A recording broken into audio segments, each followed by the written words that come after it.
কি বলছিস? আর একবার বল, বল ক্ষমতা থাকলে। কবে থেকে চিনিস আমায়, এত বড় কথাটা বলে দিলি? চিৎকার করে বললাম আমি। সারা রাত জেগে শরীরটা আর চলছে না যেন আমার।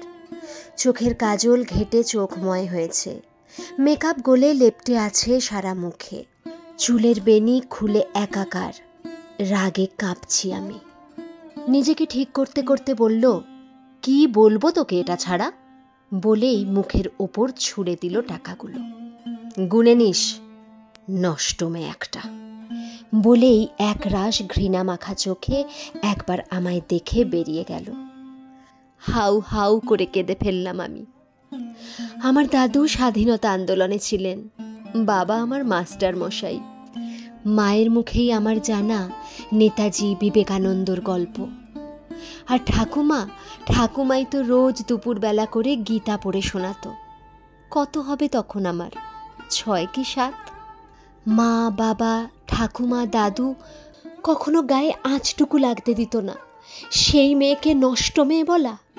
ভাবনাটা আসতেই সামনে পড়ে থাকা 500 টাকাটা মুঠোর মধ্যে নিয়ে কুঁচকে ফেললাম। বড্ড রাগ হয় টাকা দেখলে আমার। চিৎকার করে কেঁদে ফেললাম, চোখ দিয়ে নাক দিয়ে জল গড়াচ্ছে। মনে হচ্ছে মা এসে বলল, কাঁদে না মা, আয় বুকে আয়। কতগুলো বছর, দিন, যুগ সব পেরিয়ে গেল, কিন্তু মায়ের গন্ধটা আজও ভুলতে পারি না। মায়ের কি আমায় মনে পড়ে না? এই ভাবনাটা বারবার মাথায় ঘোরে। বাবা কত ডাকতো, মানা খেতে আয়, মানা আমার কাছে আয়, মানা ঘুমাতে আয়। সেই বাবা কি খোঁজেনি আমাকে একবারও? খোঁজার চেষ্টা করলে খুঁজে পাওয়া যায় না, এটা হয় নাকি? মেঝেতে লুটিয়ে আছে আমার শাড়ি, চুল, আর আমি ছোটবেলার গন্ধ খুঁজে বেড়াচ্ছি। ফোন বাজছে ঘরে, ল্যান্ড ফোন।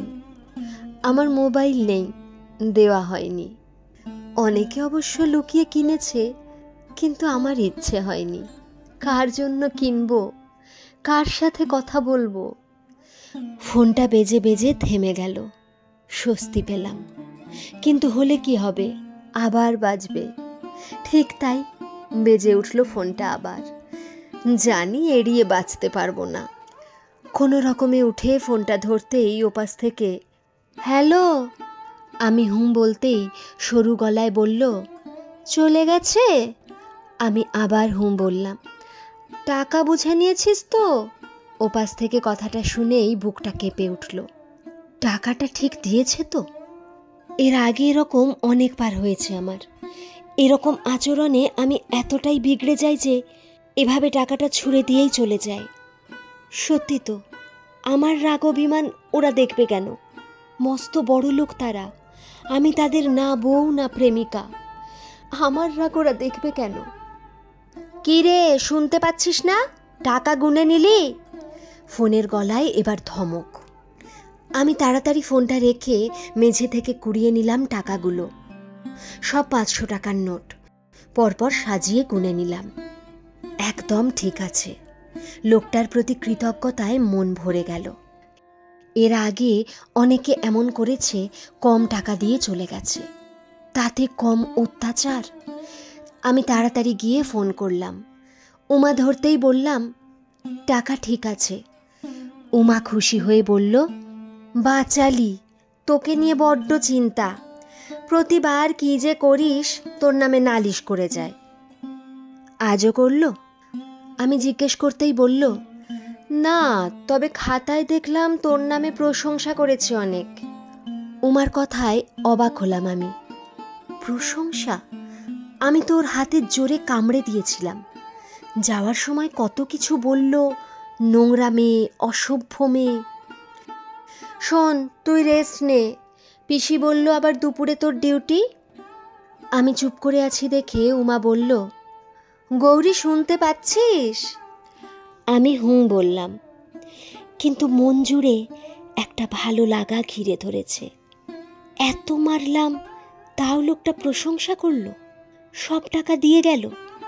মনে পড়ল আমার, রাতেও সেরকম জোর করে কিছু করেনি। বুকটায় একটা ভালোবাসার ঠান্ডা স্রোত বয়ে যাচ্ছে। আজকাল হয় আমার, কিসের আশায় বুঝি না, কিসের ভাবনায় তাও জানি না। ছাড়ো ছাড়ো আমায়। কথাটা বলতে বলতেই কেমন অন্ধকার হয়ে এসেছিল চোখ দুটো। মুখে কাপড় দিয়ে চেপে দিয়েছে।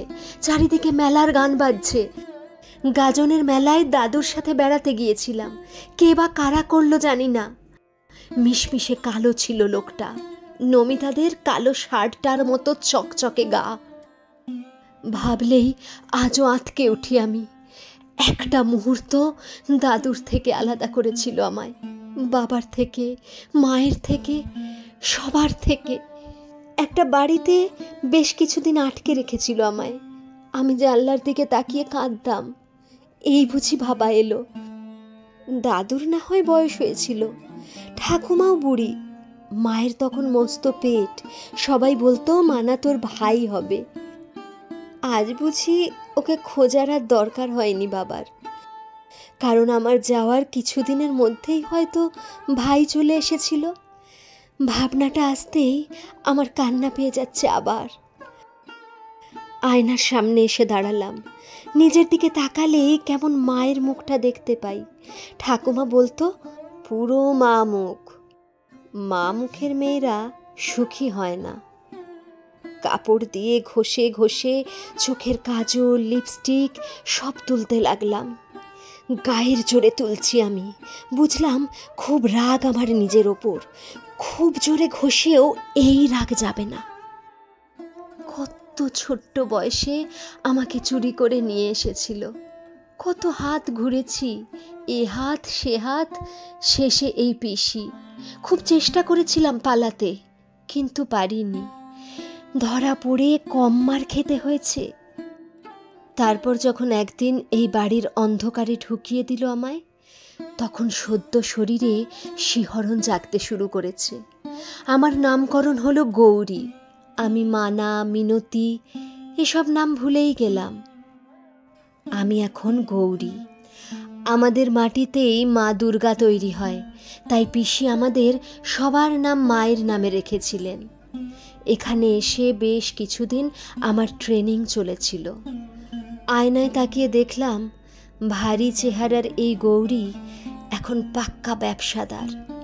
কত মানুষকে সুখের চাদরে জড়িয়ে রাখে। কিন্তু নিজে তাকালাম নিজের দিকে, লজ্জায় ঘৃণায় গা গুলিয়ে উঠল।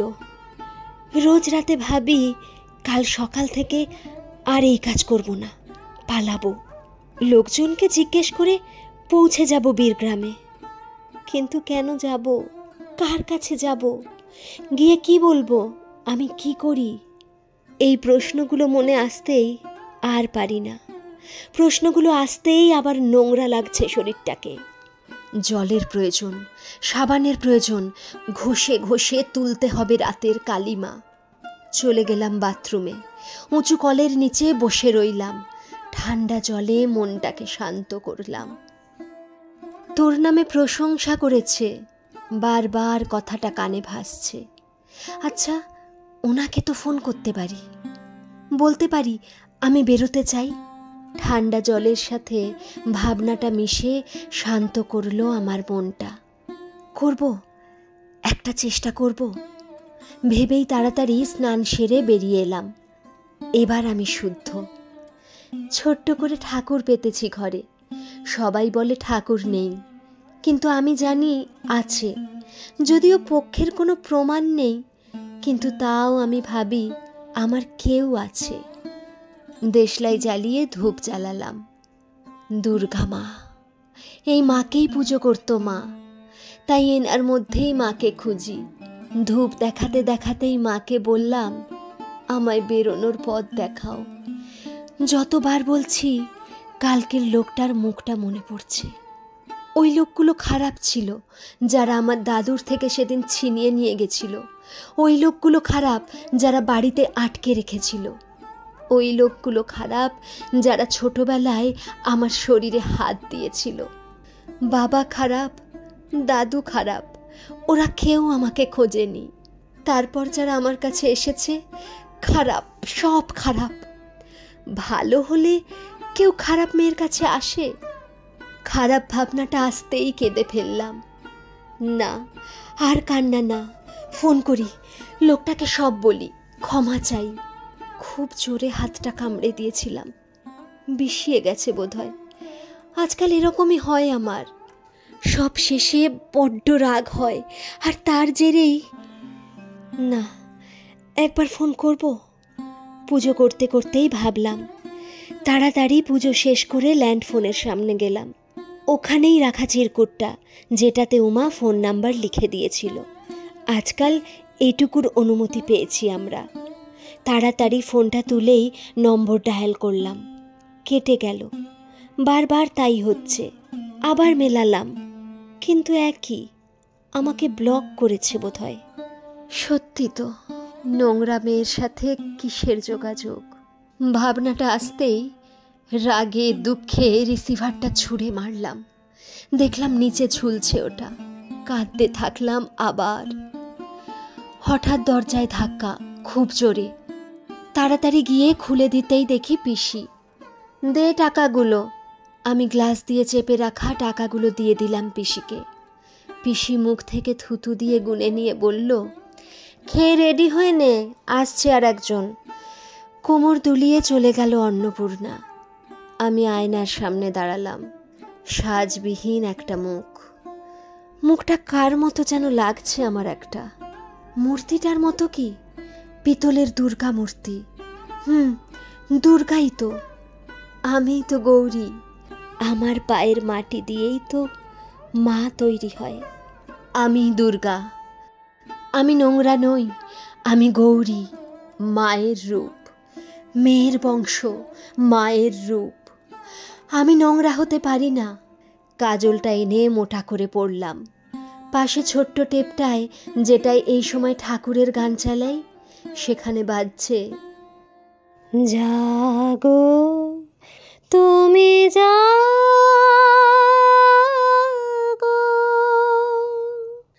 জাগো দুর্গা, জাগো দশ প্রহরণ ধারিণী, অভয়া শক্তি বল প্রদায়িনী, তুমি জাগো, জাগো তুমি জাগো।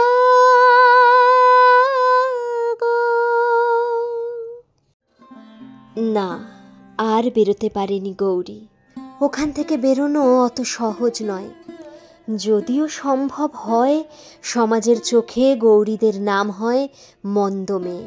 আর এই নাম নিয়ে বেঁচে থাকা যায় কি? তার থেকে সমাজ বদলাক, তখন আমার গল্পে আমি নিজেই মুক্তি দিয়ে দেব গৌরীদের।